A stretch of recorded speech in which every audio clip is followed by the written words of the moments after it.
Thank you for joining us wherever you are. This podcast episode is brought to you by the Old Ways Actual Play Team. This actual play uses the 7th edition Call of Cthulhu tabletop role-playing game rules by Chaosium. This actual play is performed by adults and in an adult setting.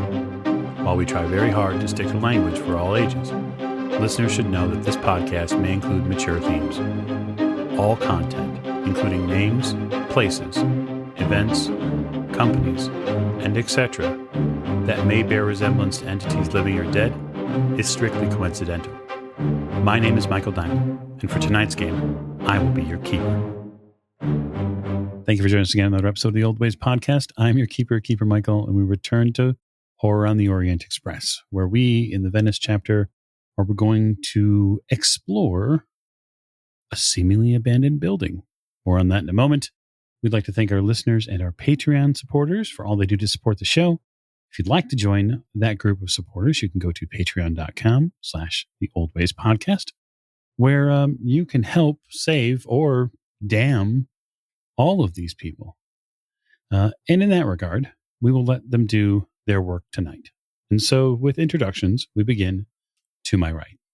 Hello, this is Mike, and I play James Robert Fraser, who's seen something rather disturbing in the water. You are not the only one, sir. To your right.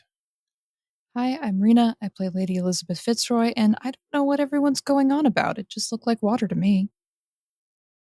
You know, it certainly did. We'll see if that bears out throughout the episode at the end of the table. Hi, this is Giles, and I'm playing Simon Griffith, and I'm very concerned about Miss Maggie right now. Aren't we all?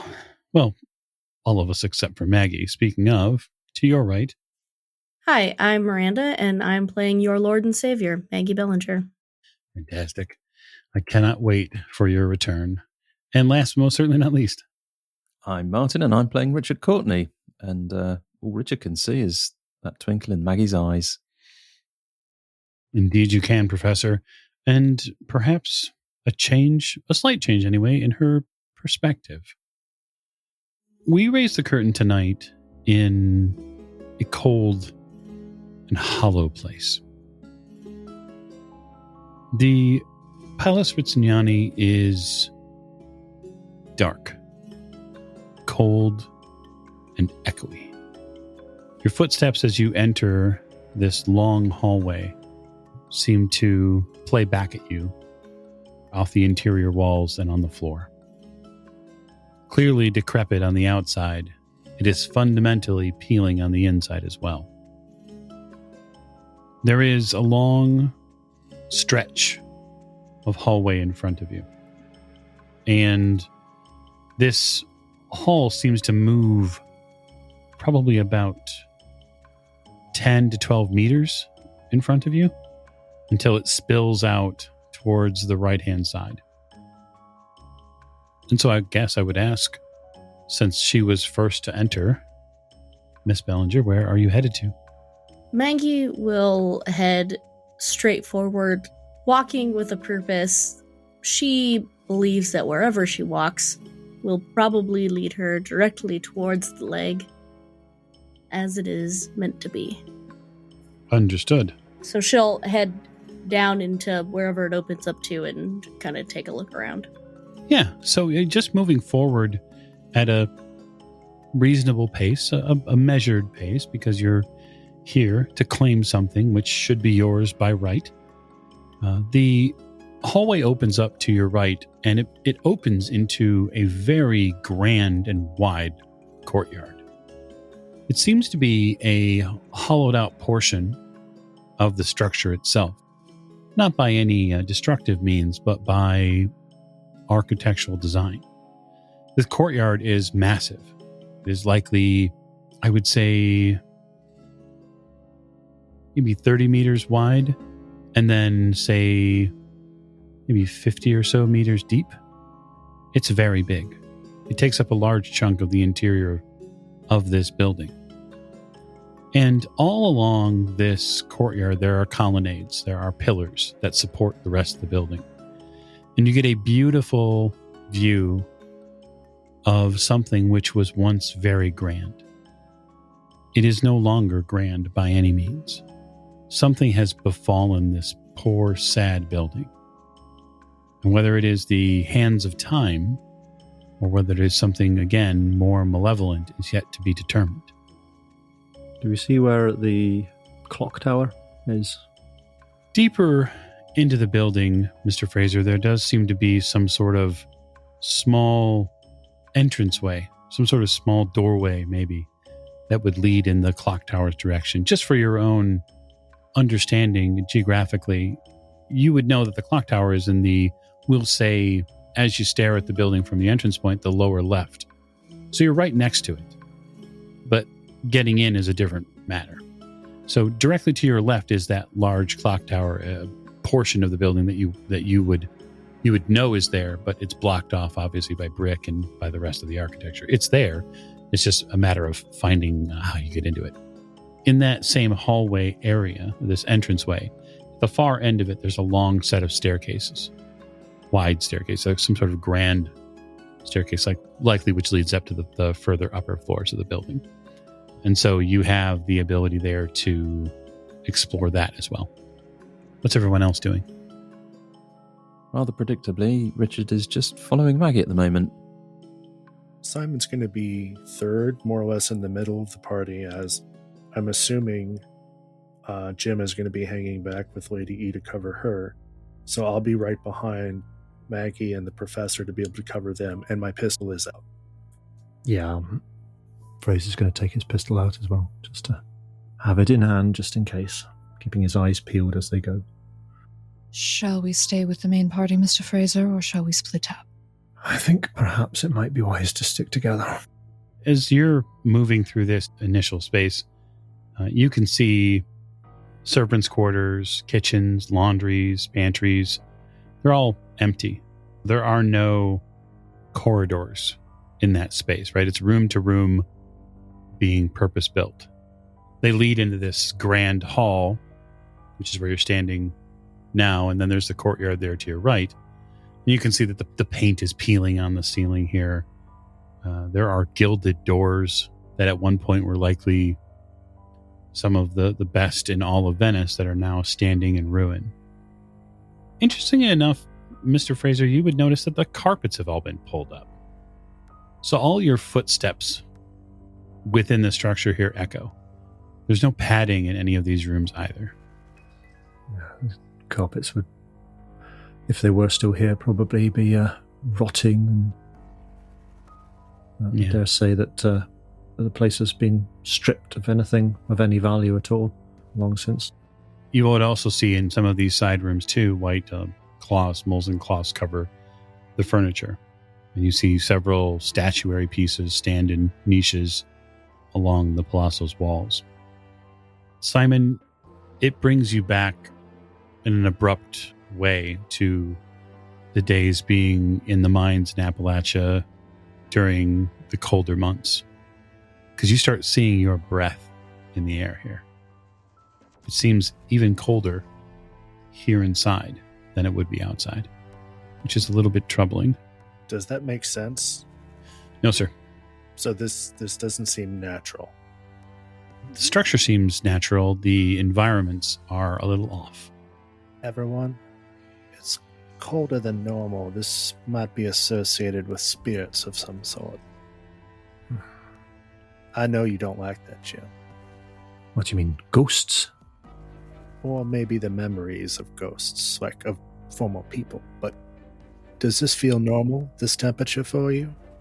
I mean, I know large stone buildings can be cooler on the inside than on the outside, but yes, it does seem a little chilly. Can you see your breath, sir? That's not normal. If you say so. All of this is in the background to you, Maggie. You're far too interested in what's in front of you. And so you've walked in, gotten somewhat of an assessment of the hallway and now the courtyard. And you see at the far end of this courtyard, maybe again, 100 plus feet down, you can see that there are a line of very tall statues at the end of this courtyard. Well, I would love to go inspect them. They have legs. They do. They definitely do. So you wander through the courtyard. Again, it's very open. It's open to the air as well because there's a big pocket here in the building, that opens to the sky. And you can tell that the evening air is beginning to take Venice. And even beyond the slight smell of burning wood that is lingering here, you can see that the evening fog is rolling in over Venice. But weather is not as much of a concern to a being like you. However, these statuaries do seem to almost regard you in a way as you approach. You can see their faces and bodies turn just ever so slightly as a being of divinity walks among them. Your presence moves even the marble. I would expect no less. Ladyship, it occurs to me that evening is drawing on and we don't have any light sources with us. We need to be quick. Perhaps there's some torches or something in here. Either way. So again, Mr. Fraser, you were going to go look at that door which you believe leads to the clock tower, yes? Yes. Sorry, yes. If you'd care to give me a spot hidden roll as you go up to investigate the door. Absolutely. And then, Maggie, are you going to just visually look at them? Or are you going to inspect their legs? Check the marble, so to speak? Yes. Well, I wanted to run my hands over them. I'll kind of walk past them and run my hands up and down them. Look at the legs. They are a fine piece of work, each one. Although some of the statues here could certainly use repair, it seems there's probably been some wear and tear, what with the environment overhead, but also perhaps there's been some people in here, some petty humans who've decided to take their frustrations out on some of these statues or worse. And while the marble is wonderful, and the stone that is left here, none of them are as exquisite as the simulacrum pieces you've seen. This is not what you were looking for. Yes, and I think in Maggie's mind, she already knows that. She wasn't actually looking for the leg here. Come on. I know it's not here. Mr. Fraser? Yes. Oh dear, that is a fail. That's a 94 over 80. But I'm willing to push it. Are you now? Mm-hmm. I am indeed. How would you like to push this roll? What I'm thinking is that maybe I've kind of caught a glimpse of something out of the corner of my eye, but not sure whether I've really seen anything or not. So I think I need a different vantage point to maybe see if I can see it a little bit better. So perhaps there's a low ledge or a windowsill or something that I could clamber up onto to get a better view. I would say that there's a spot you could potentially look at it to get a different angle on the door. Yeah. All right. Well, I will make my way to that position, and sort of scramble up as best I can, and try again. And that is a normal success, 75 under 80. Okay. Yeah, taking a look at the door, the rest of the doors around here maybe are not in the best of repair. This one is much the same, but the one thing which remains fairly well in working order, it seems, is the lock and the handle for this door. So I kind of look around. Is there anybody other than Lady Elisabeth who's kind of close to me at the moment? The others headed off in a different direction. Yeah, everyone's fanned out a little bit at this point. Maggie's far down into the courtyard. Richard's coming up behind her, and then it seems like Simon is playing the middle position between the two groups. So much for sticking together. Your Ladyship, come and look at this.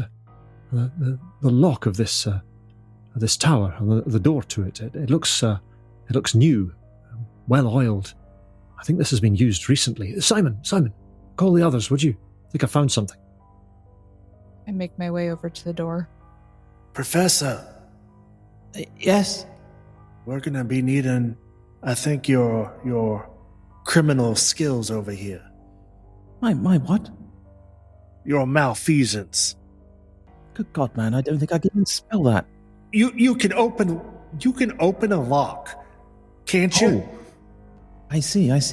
Maggie, Simon's found something. Oh, Simon, you found something for me. Would be Jim. He found it and he needs the professor.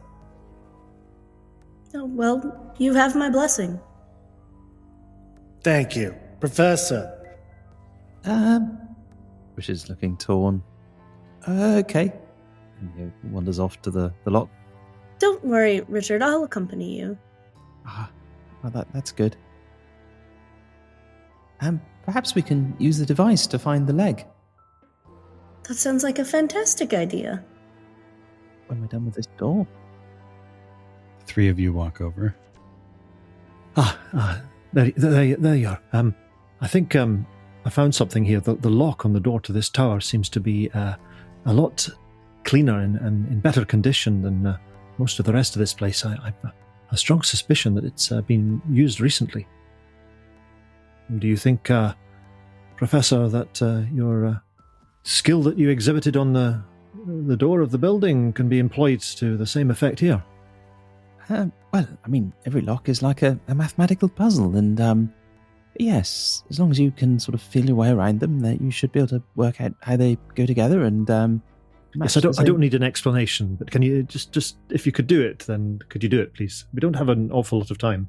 Okay, and he just goes over to the lock, slightly put out. Fraser, you do notice that it's starting to get a little darker out. That is evident. All right, Richard, give us a locksmithing roll. Don't think this is going to be as lucky as last time.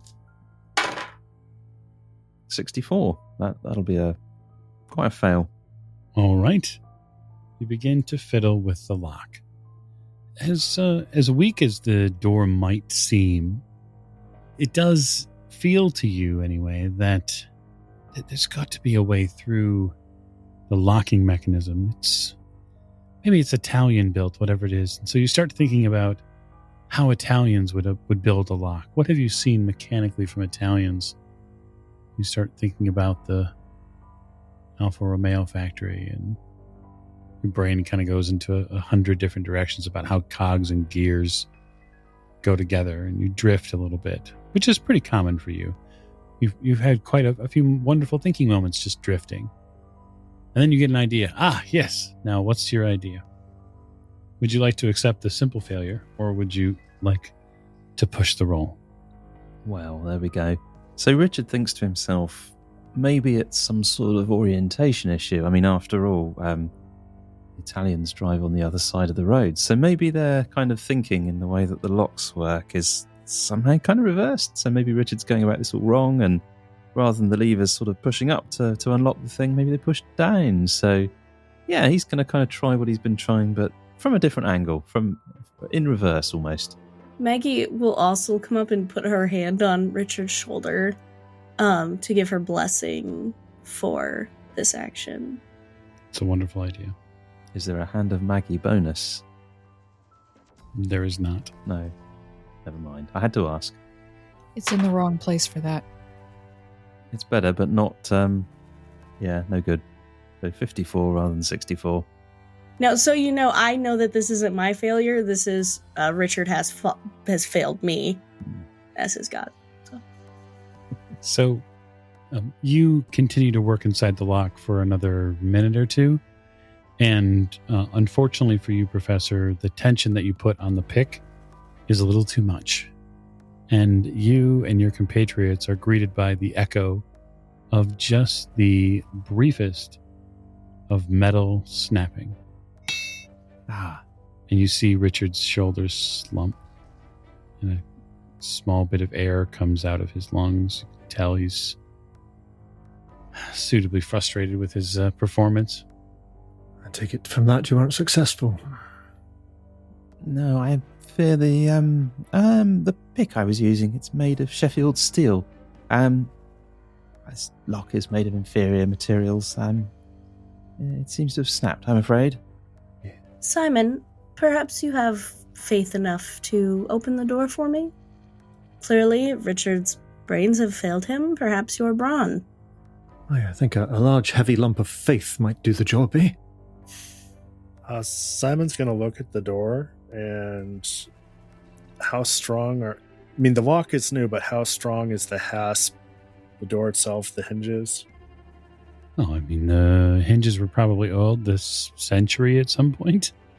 The wood on the door, which was once gilded and fairly reasonably appointed, is waned. The only thing that really does look like it's new is this portion of the lock and the plate, right? So the handle and the plate are a little newer, it seems.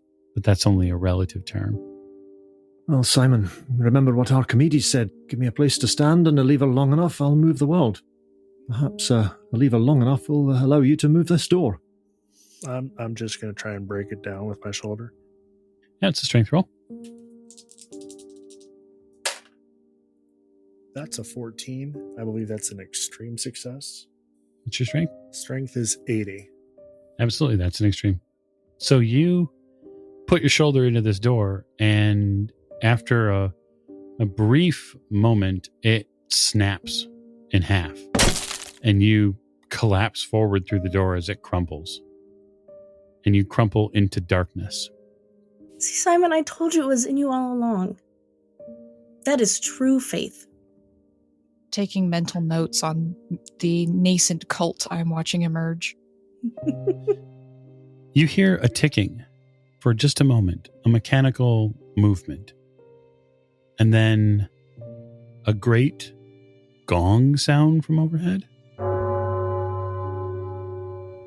Now, as a pipe smoker, Mr. Fraser always has a box of matches in his pocket. He's going to take the opportunity to strike one. All right, you strike a match. There's not a ton of light that gives off from a match, but enough that it's not completely dark. You see Mr. Griffith there, tipped over on his arse. That's fairly easy to see. But beyond that, there might be a staircase there. One thing is plainly true, though, Mr. Fraser, and that is this clock tower is pitch black. There are no windows. There are no lights. Now, the door you said splintered in, right? Mm-hmm. Yes. Can I grab a big enough rip off piece of my shirt, wrap it around the top, and use one of his matches to make a torch? Certainly something like that could be done, yes. So if you're trying to make a traditional torch, right? Traditionally, the fabric then would be soaked in some sort of oil. So if you just light the fabric on fire, it won't last very long. I understand. Okay. I don't see any oil around here, and I'm certainly not going to hand you any. no, I doubt I could pass a luck roll to get them. Would you like a luck roll? Why not? Let's go ahead and mock myself further with my numbers. 85. That is not a... Yeah, you get your piece of wood that you can make a torch out of. You get a nasty splinter doing so. All right, I'll take my point of view. You'd better. But yeah, you can absolutely make a torch. I guess the question would be is, I would like to know specifically in what amount of clothing you are losing to do so. I'm willing to lose the whole shirt. I still have my jacket. Okay, so... I'll start with the sleeves. So you pull off one of your sleeves. That should be enough to serve the purpose for the moment. So it's clear, Maggie, that Simon is willing to not only sacrifice his body, but also his material wealth for your needs. A clear follower. It's much better than Richard. In fact, far sturdier, too. Far more agile, larger in likely many ways. Feet, arms, hands, shoulders. Come on, people. What do you think this is? So you gather up the cloth, Simon, and you make a torch. You do have to beg a match from Mr. Fraser's smoking equipment stash for it, but You do manage to light it. You're not really sure how long it'll last, but there it is ablaze. You get about 5 to 10 feet of overall light. And unfortunately for the entire group, what you reveal is not pleasant. This clock tower has a wide open expanse up the center of it. And what you do get are a not so kindly graded, wide, low, irregular staircase, which wraps up the inside of the tower. They have been in disrepair for decades. It looks like there has been some considerable water erosion on some of these steps. Question, now that we have a lit torch, can I see any lanterns or anything else on the walls that we could potentially use? No. Okay. The steps that lead up, are they stone, metal, wood? Stone. There is a fairly stout hand railing, though, it seems. In fact, it's probably some of the same sort of thickness that you'd remember from home, Lady Elisabeth. This is a fairly well-made handrail, so someone was thinking at some point. But that said, just one last thing. But that said, Lady Elisabeth, the idea of climbing however many floors of a staircase is not a pleasant one. That's quite a climb. It is, and Mr. Griffith's torch is not going to last very long. While we have a little light, I'd like to kind of look around the door just to see if there's any kind of mechanism, catch, or anything like that, because it sounded very much to me like when we burst the door in, we set off an alarm. Give me an edu roll. Absolutely, yeah. Not a spotted roll. Okay, my education is 70. And that is a normal success, 61 under 70. It's not a trap or ruse. The clock is still working. It's just set to go off at the quarter hour. Check my pocket watch. Yeah. Someone's maintaining the clock in this tower. But why? Can Richard get a reading on whether this is like a normal clock or some sort of complicated clock? With respect to that, from 5 to maybe 6 floors lower and no visual sight of the mechanism, no. No. It's a good idea. With your torch still working for the moment, my question is who is going up the stairs? Oh, Maggie is for sure. Certainly. I wouldn't even presuppose that you weren't. Yeah. Well, then Simon's going to have to follow Maggie so she can see where she's going, and he has to take care of her. Oh, I already know you're following. Mr. Fraser, I'm not entirely certain I can make it up so many stairs, especially in the dark. That's quite all right. Your ladyship, I'll stay here with you. Just it might not be a bad idea to have one or more of us at ground level anyway. Lady Elisabeth, perhaps one of the gentlemen could carry you. I don't take kindly to being carried, thank you. Just thought. But I do appreciate the suggestion. But we'll be down here to catch you if you fall. Wonderful. Then, Richard, you're going after Simon, I suppose? Yeah, I mean, if he can get away with it, he'll sort of position himself between Maggie and Simon, but if not, he will follow Simon. I like that idea. How adventurous are you feeling? Reasonably. Okay. So, Simon, these steps are fairly unkind to most people, given their irregularity. But given your size, they are twice as difficult for you because you're a much larger individual. I'm going to be careful because same thing as being in the mines. You know, you have to watch your step. So I should ask then, Miss Bellinger and Professor, is your size over 60? No, 55 for Richard. 55 for me as well. Wonderful. So the two of you are not impaired in the same way that Mr. Griffith is, given his size. So, Richard, that does give you a slight advantage on, say, tucking yourself between the two of them. You are able to do that, although you have no illusions about Mr. Griffith's stamina probably winning out the day eventually. But he has the torch, and so having him behind you is helpful, anyway. At least a little bit. Oh, I'm not going to fight or cause any issues with the professor getting in between the two of us. Oh, no. I had no doubt that you wouldn't fight it at all. It's more Richard's perception of what's going on. He can perceive that. The benefit of the professor being in front of me as well as Miss Maggie is I can keep my eyes on both of them now. Yes. What was it said? The firecracker and the liability. I believe Miss Mia termed it as. Your wife, erstwhile as she is now. The three of you now meet the staircase. And it's rather sturdy rail that goes up alongside of it, handrail. It is a help for everyone. That said, after a couple of floors, you begin to get a very distinct feeling, all of you. There's a pressure here, and one that mingles with a chill in the air. Maggie, it reminds you an awful lot of the underground earth and space in Poissy. That same feeling is coming. And it's almost an intoxicant for you. And so I would like constitution rolls as you meet the second floor. So Richard fails his. He rolled an 88. Okay. You're going to slow to half speed. 19 under 90. You see it play out. Simon passes you. Maggie also failed. Okay. I rolled a 69. Simon, do you simply let them stay in front of you and slow down naturally? Of course. Okay.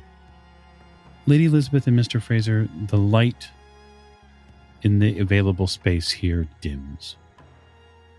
The torch moves away, slowly but surely, as the three of them make their way up the staircase. Is there still some light coming through the doorway? Or is the door completely shattered, or is it? The door's completely shattered, but the issue, moreover, is that there's the doors to the Rizziniani are, again, they're not left. They have been left wide open, and the evening is on, so there's barely any available light outside. There's now a fog in the air as well. But we're in a courtyard, aren't we? So we're in the open air when we stand outside the tower. Yeah. If you're going to stand outside of the tower itself, you're in an open courtyard. So there's at least, I would say, an ambient evening light. Yeah. But even you are knowing in the back of your head that that's going to dwindle very fast. So there's maybe a tiny bit of light coming through the door from the courtyard into the lowest level of the tower, but not a great deal, just enough to sort of see a few feet in front of us, I guess. I'm going to sit down on one of the lower stairs because we've been standing and walking for quite a while and my knees hurt. Is there anything I can get you, your ladyship? I don't think you're going to find a pot of tea anywhere in this area, Mr. Fraser, but thank you for offering. Don't know until you've tried. I think we should stay put for the moment. Aye. I'm going to go and stand in the doorway and kind of look outside and look around the courtyard and the sky and just kind of watch the light fade. It's something to watch the light in Venice fade, to hear, even at the edges of your own perceptions, those voices, some filled with panic, some filled with some sort of righteous cause. Whatever's happening to Venice, whether it is this simulacrum piece or not that has lent to this insanity, is beginning to permeate every portion of society now. Even though you are cloistered from prying eyes of the neighborhood and others, you know that there really isn't anything more than a collection of stones between you and them.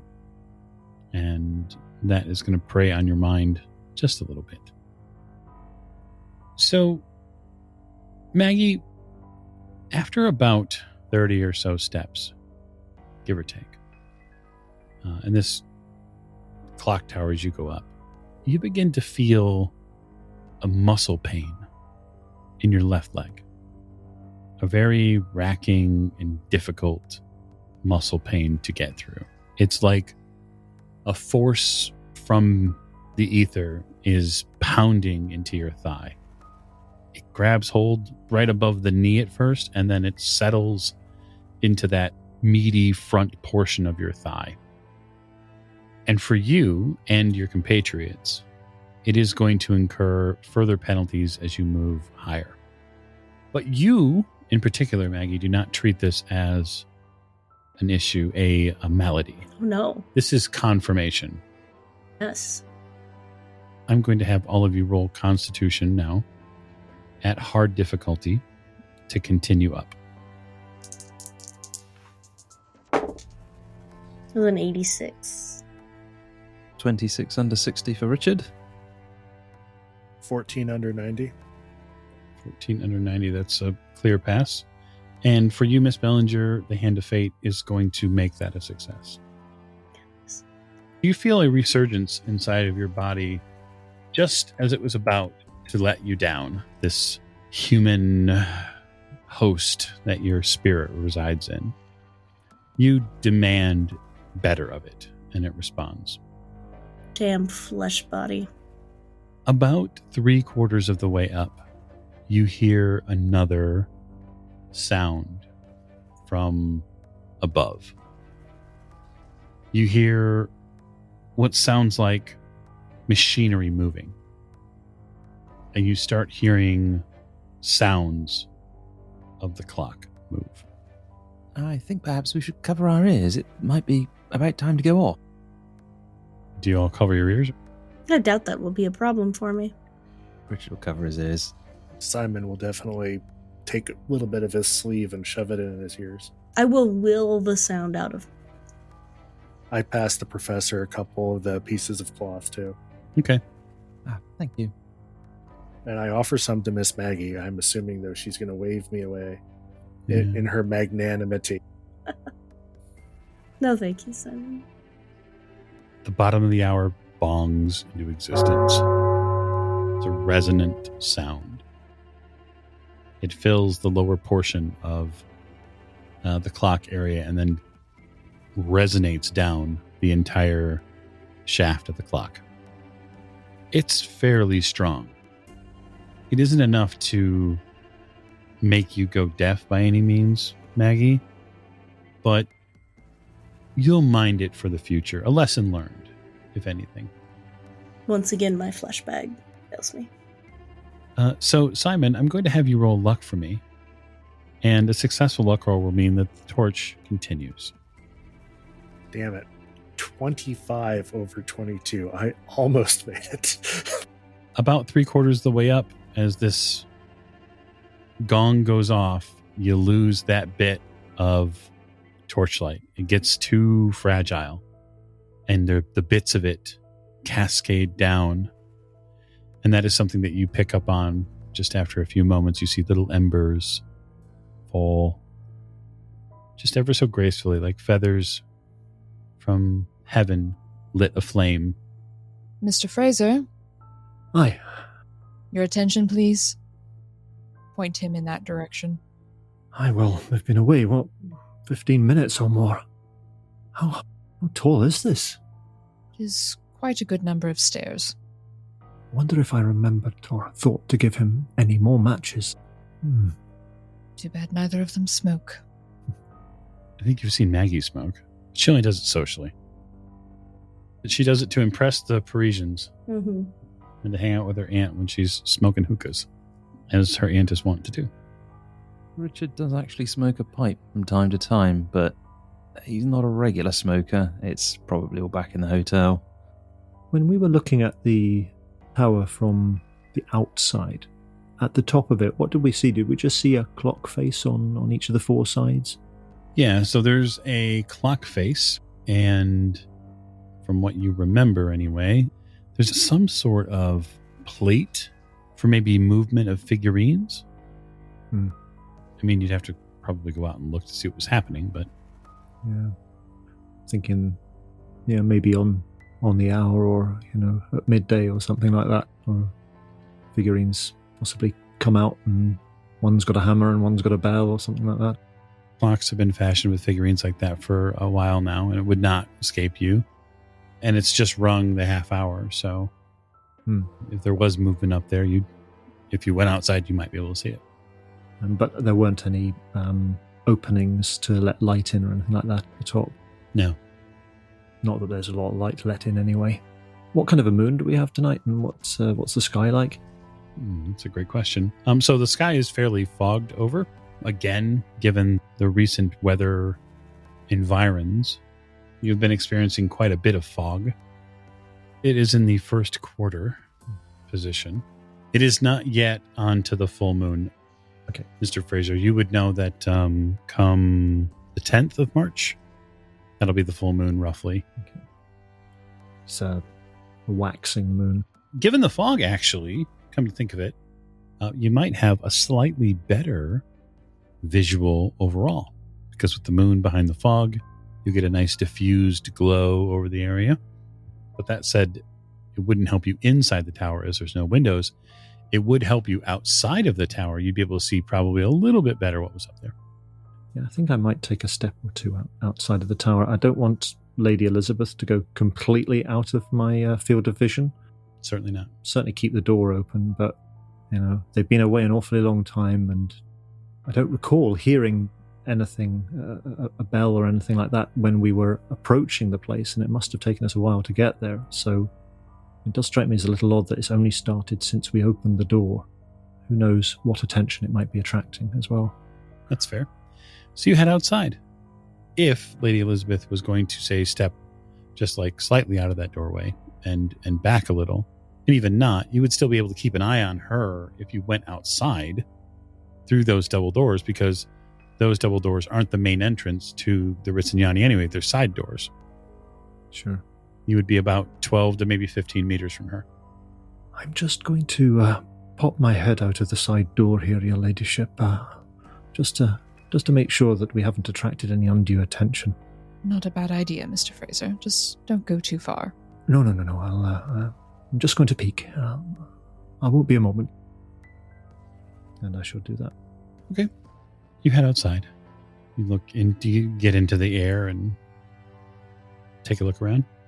Yeah, first thing I'll do is I'll open the door a crack and just kind of scan outside just to make sure there's nobody immediately apparently standing outside there waiting to clonk me on the head with something large and heavy. And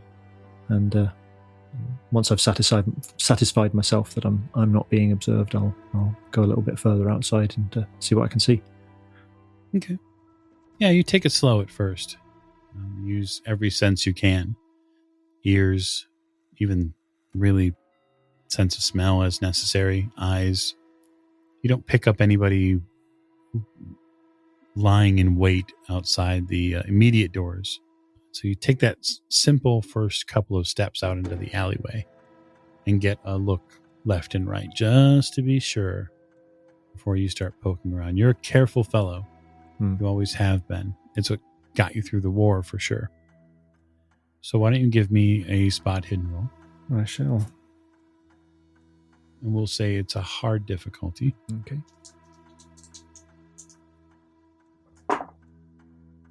$22 under 80, so a hard success it is. Very good. So your eyes are drawn up towards the clock tower, trying to discern anything about it that could be useful to your companions. Not just the immediate stuff, but also maybe if there's a hope of any sort of light that they might be able to use once they finally get up there.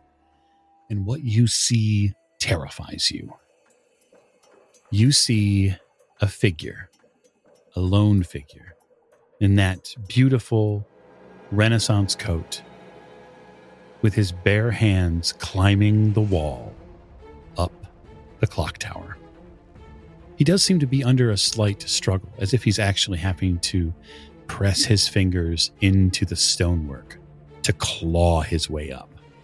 But he is inexorably headed for the top of the tower. Shit!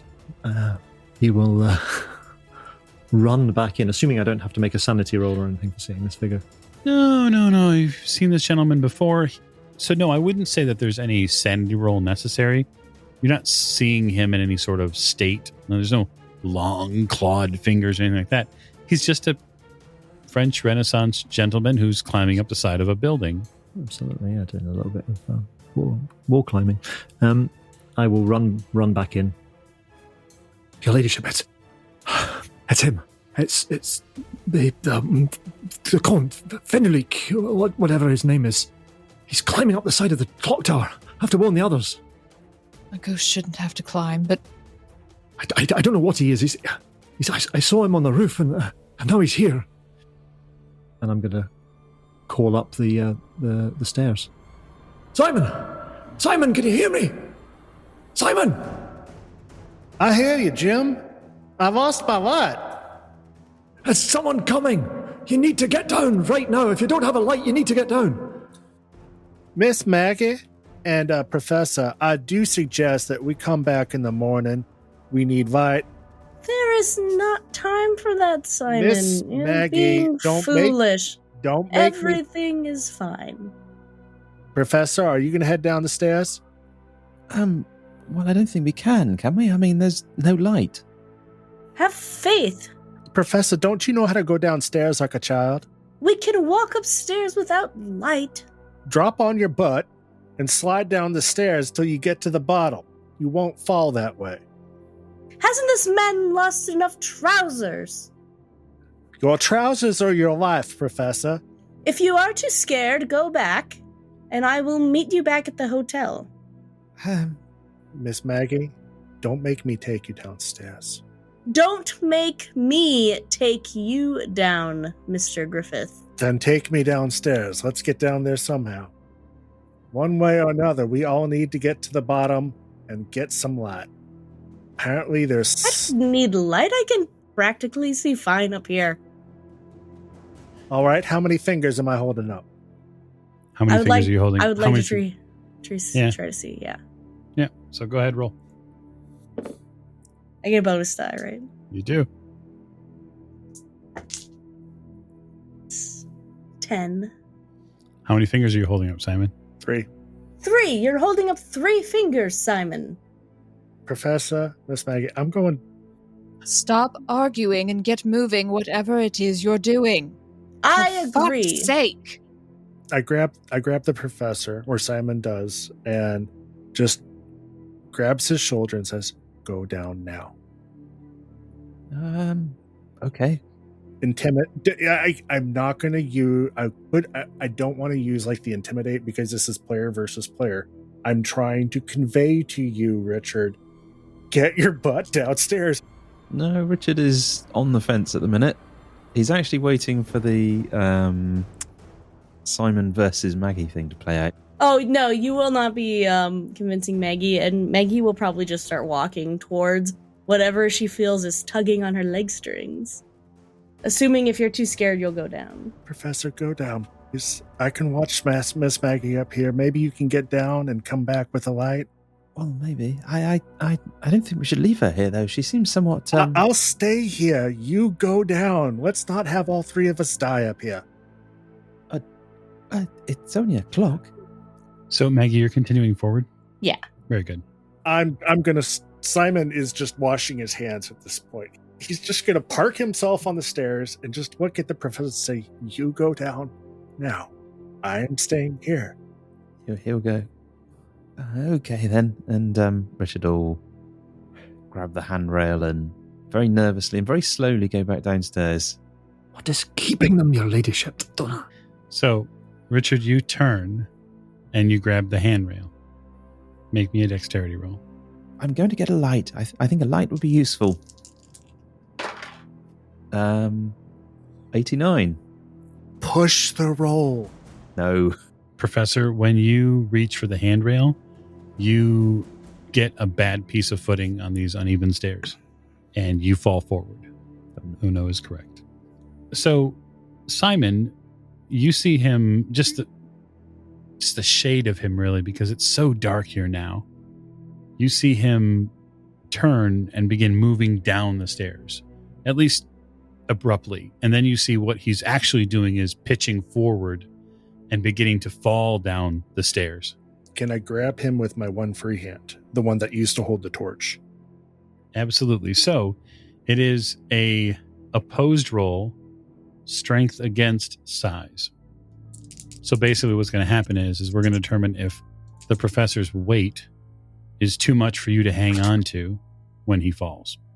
I rolled a 12 under 80. So professor's size is 55. That's a hard success versus his size. I suppose that's the way I treat it. So you grab onto him. That said, a body in motion prefers to stay in motion, right? Mm-hmm. So you need to plant yourself as basically as low to the center of gravity as you possibly can. You lay back against the stairs because it's the only way you're going to keep the professor from pitching completely forward. And so you've dragged the professor on top of yourself. I'll leave the two of you there on the stairs on top of one another. Maggie, you continue up the flight of stairs. And as you do so, you begin to see the gears of the clock. You really have to be careful, you think? Luckily, this form is not very tall, and so you wouldn't have to probably stoop like Simon would. But you get an opportunity to get up to the mechanical clock level.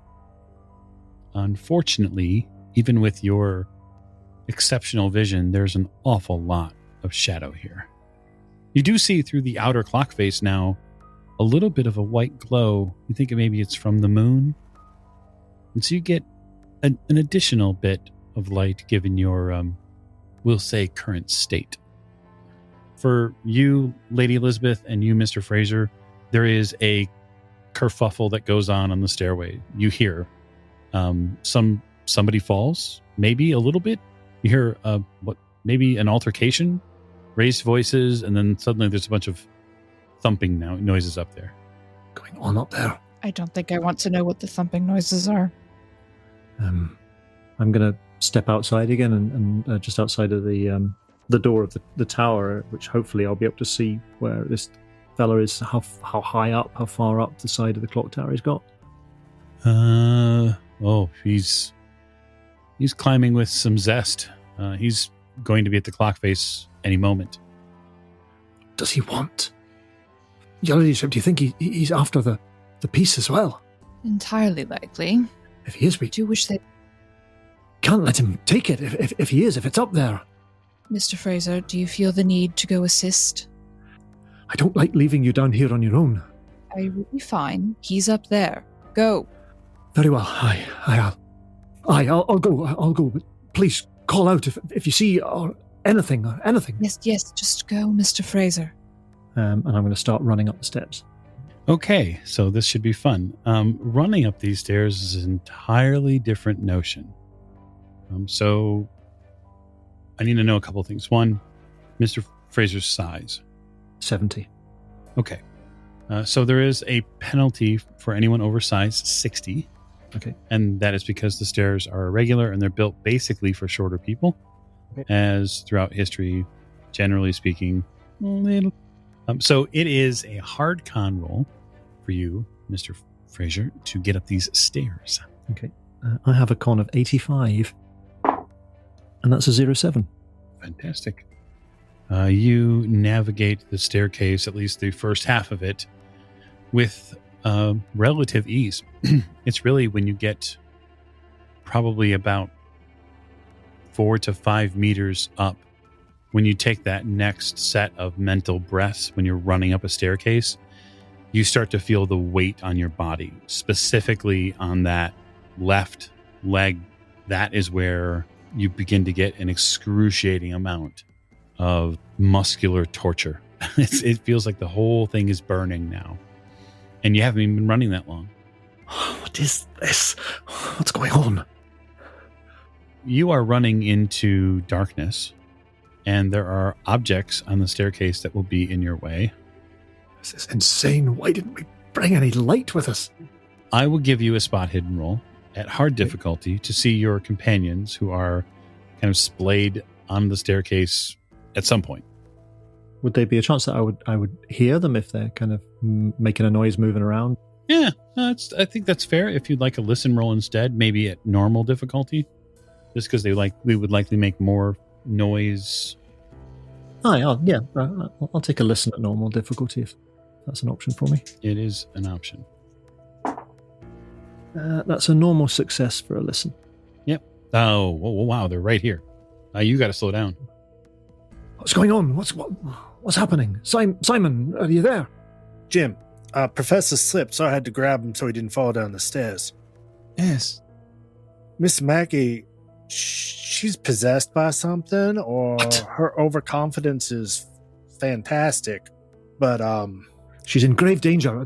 There's somebody climbing the side of the building. We have to get up.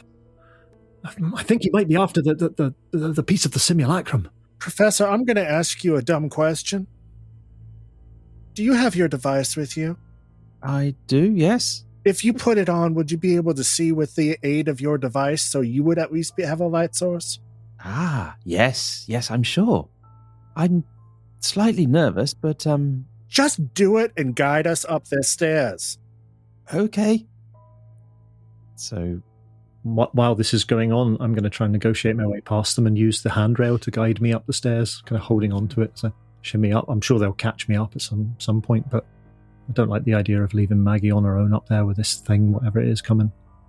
Certainly. I was unaware we had a night vision sextant. Were you? Yes, you are able to negotiate the way past them, although it does come at maybe 1 or 2 bumps into Simon directly, but you do manage to negotiate past the stairs and past them. I'll keep going up. I'm well aware that I'm kind of mostly blind going up the stairs here, but I will keep a good firm hold onto the handrail. Hopefully it's secure enough that it's not going to come away in my hand if I do slip or anything. Yeah. So, Professor Courtney, your plan is to attempt to use the device to see? Yes. Hopefully the threads that would normally come in and out of normal everyday objects, as well as maybe a greater density of threads up in the tower, one would assume. I don't know. Hopefully the whole thing kind of makes sense and sheds some light. I think it's a fantastic amount of faith that you put into a device. You have no idea where it's come from. I applaud you. Good luck. Make a power. Now, does Richard have to pick some lenses? And if so, does he know which one he's picking in the dark? He does have to pick lenses, and he likely has no idea what he's picking. Well, some might do. The good news is I made that payroll, but it was 80 on 80. Ooh. I do like that. And lenses, I think we're going to go for blue. That seems appropriate. And that's what you'll go for, but I'm going to use the randomness of polyhedrals to determine which ones you actually use. Oh dear. You know that one attenuates to the left and one attenuates to the right, and so are you trying to use 1 or 2 lenses on left or right positions? And then, let me know. 1 on 8. Okay. We'll roll a d4 for each then. All right. You move 2 lenses into position. Roll me a d6. 2. Spend 2 points of magic. And as you do, on the left side of your vision, everything begins to be painted with a pink hue. On the right side of your vision, you feel the rather sickening feeling of everything going a little bit deeper of a shade of ebony. That said, because you're using the lens to view that sort of realm which is not physical, the trappings of illumination are not required. And so you get this hazy sort of pink and gray overlay to everything. And while it's not perfect by any means, it does allow you enough sight to see the stairs again and the clock tower. And what appears overhead is a massive thread knot of strands.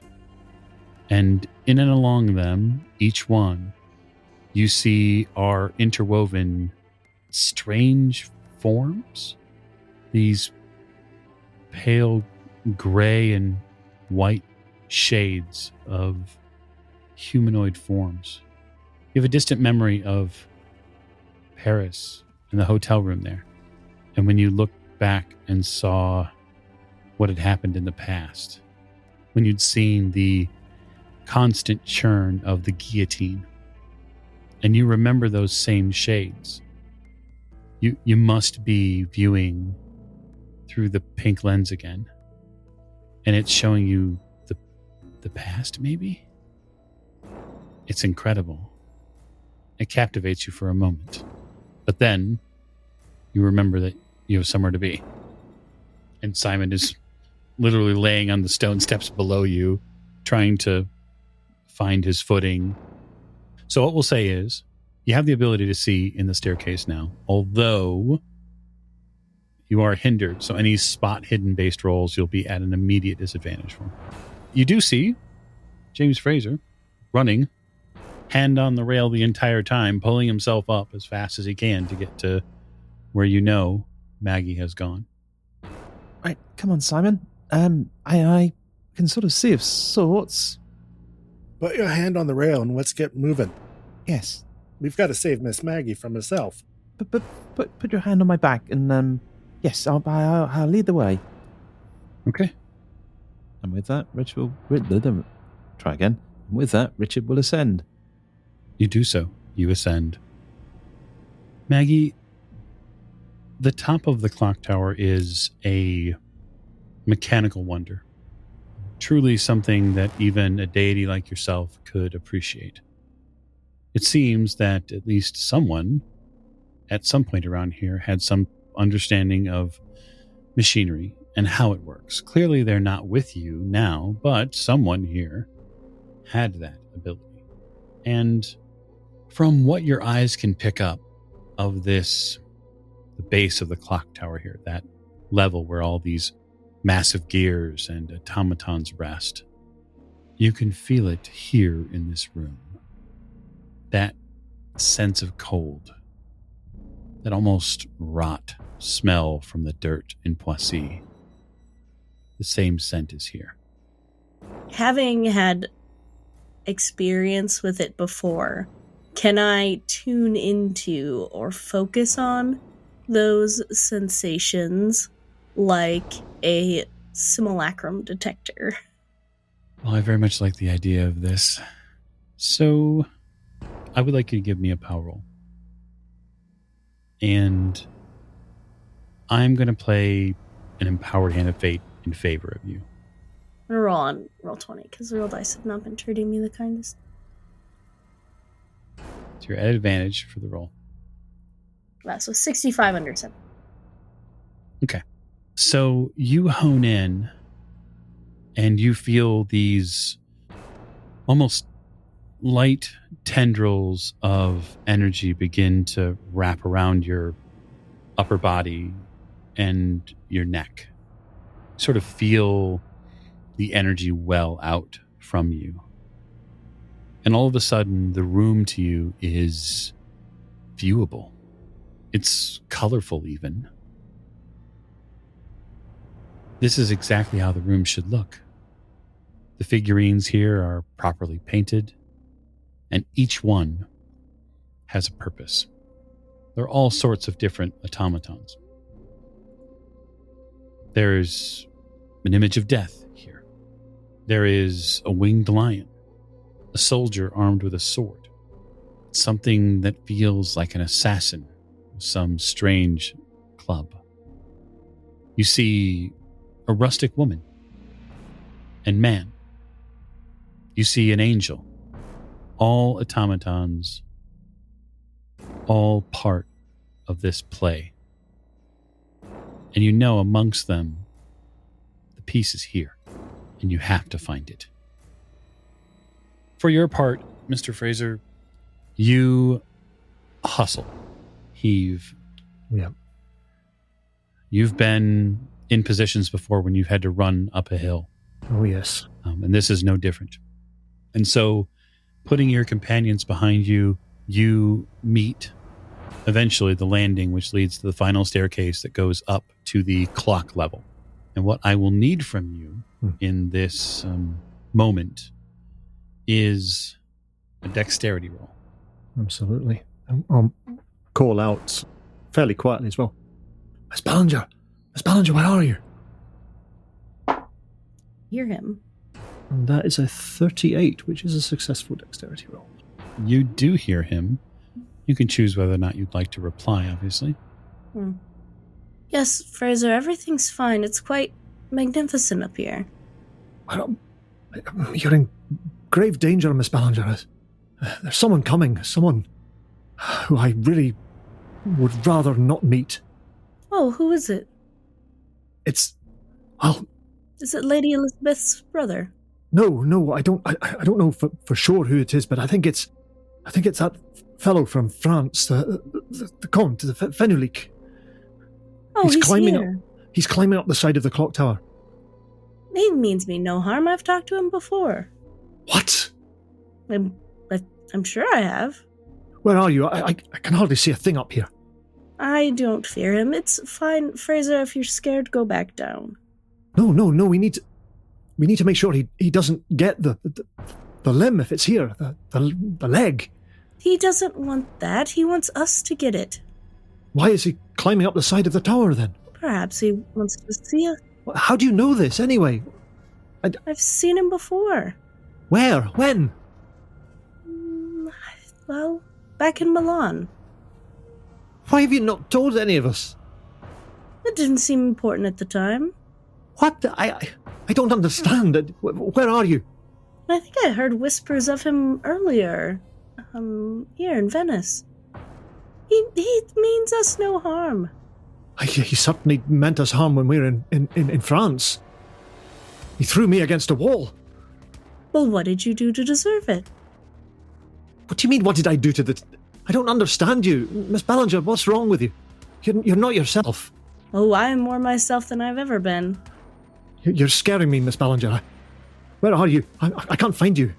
I'm just going to kind of try and follow the sound of her voice and feel my way around the room. Yeah, so this last portion of staircase that you've had to kind of move up, you ended up having to go sideways up because the staircase portion here is very narrow. Okay.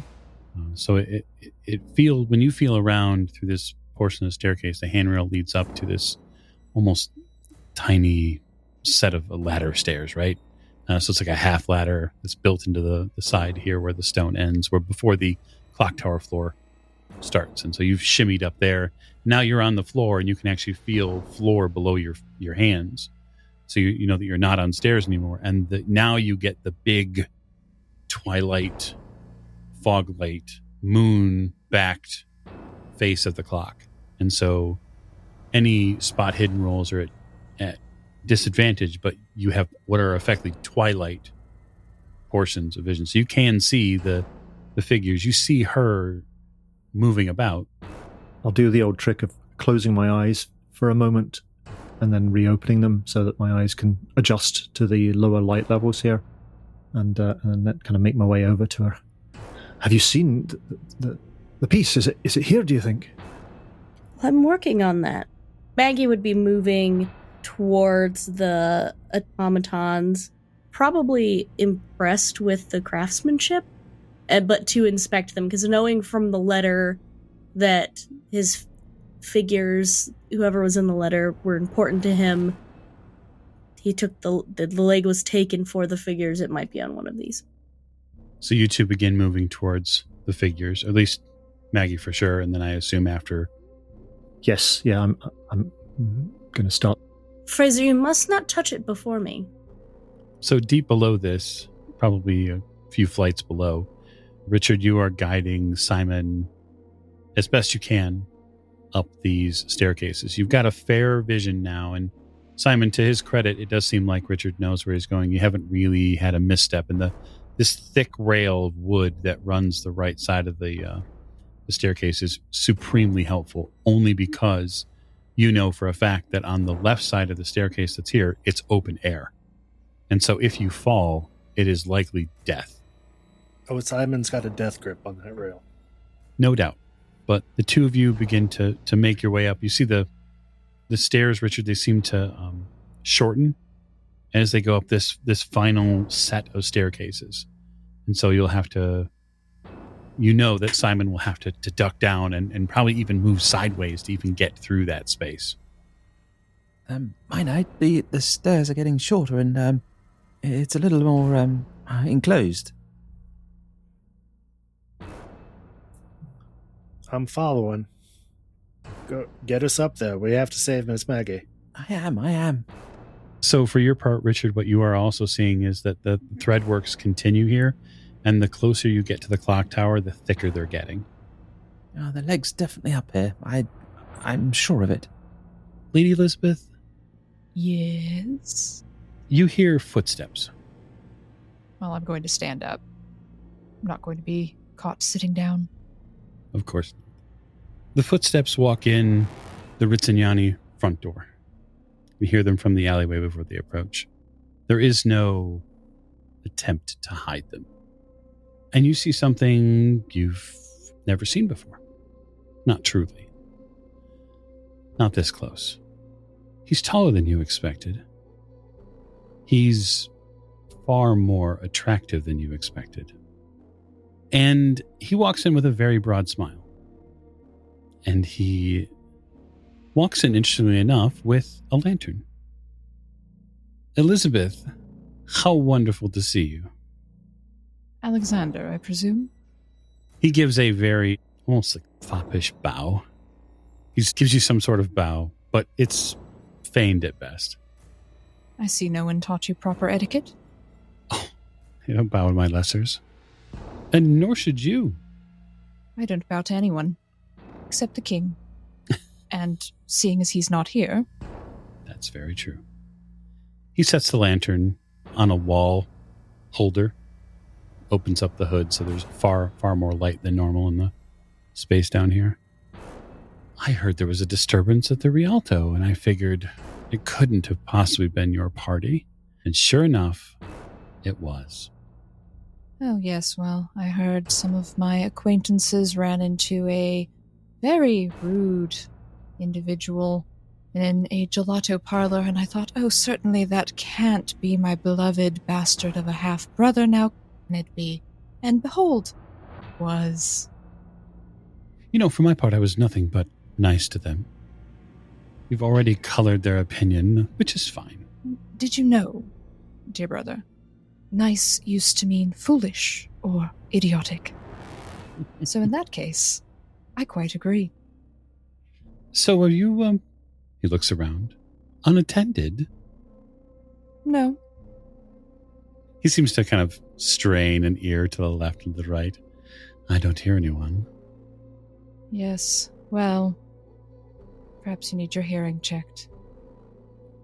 Perhaps I just sat down for a moment. Well, I thought I would come and say hello.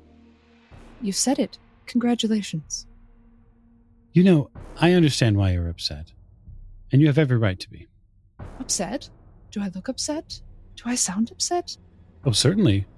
Do I look like I am particularly bothered by the presence of someone who has absolutely no claim to my family? No, you don't bother me, Alexander, not one bit. You are a bastard. You are not one of us. Why should I be bothered by you? I don't know. You sound awful bothered. Sometimes we just hear what we want to. You're good for that. You always have been. You don't like the truth. I understand. That father had a life before he had you and Raymond. And that's okay. I don't need his land anymore. I don't need his money. Besides, the solicitors, all a fun game. Got me exactly what I wanted. So I have you to thank for that. And you're, what I can only assume is a member of your party or perhaps a member of your household, some petty investigators that have gone poking their noses into things. Well, they're going to get theirs very shortly. I really don't know what you're speaking of. It's immaterial, I suppose. I won't bore you with it, because so many things bore you. I'll just say this. You have a book. Many, in fact. A particular book that Father left. Oh, yes. I'm certain of it. And while you might think that you are going to be able to open it and read it, I will guarantee you that you won't. Really? How fascinating. And you think you can? No, I don't actually. And that is the ultimate irony of life. We both want what's in the book, and it'll take the both of us to get it. And so this is, he splays his hands out for you, an opportunity. We can put aside the silliness of your words and the somewhat frivolous attempts at my lawyering, and we can work together on something truly life-changing for everyone. Or all the little secrets that are in that book stay nice and hidden. Just think on it. There's no need to make a decision now. I'm sure you have other things to attend to, like skulking around an old home. Enjoy your adventure. Skulking. It's an interesting word choice. You seem to know quite a bit about skulking. Oh, certainly. I learned. You see, when you're, how did you put it? A bastard. You don't get the advantages of a nice cozy home, a rich ledger book full of money and horses in France. You grow up in a hovel, in the dirt, and you fight for every fucking thing you get. And so keep this in mind. If I have to destroy you to get it, I will. I'd rather not. I think you're quite interesting. I think you'll find, brother, that I also know quite a bit about having to fight for what's mine. I'm not Raymond. I'm not one of your rich and privileged men in this society. I know quite a bit about fighting and struggling and being overlooked. Quite a bit, actually. So if you think that because I happen to have the remnants of some of Father's money, because he felt bad at some point for all the things he said, if you think that gives you an advantage, you are quite mistaken. Truly, no well-worn card amongst your kind than the wounded woman. You play it so well. No need to play. When you're ready to put the pettiness aside and work on something that can change the face of the world and read what's in the book, let me know. You'll be waiting a long time. I hope not, for your sake. He hoods the lantern, takes it, leaves you in the dark. And that's where we'll call our episode to a close. So thank you so much for joining us on this rather spirited episode of Horror on the Orient Express. We truly enjoy having your listening ears. Thank you, and good night.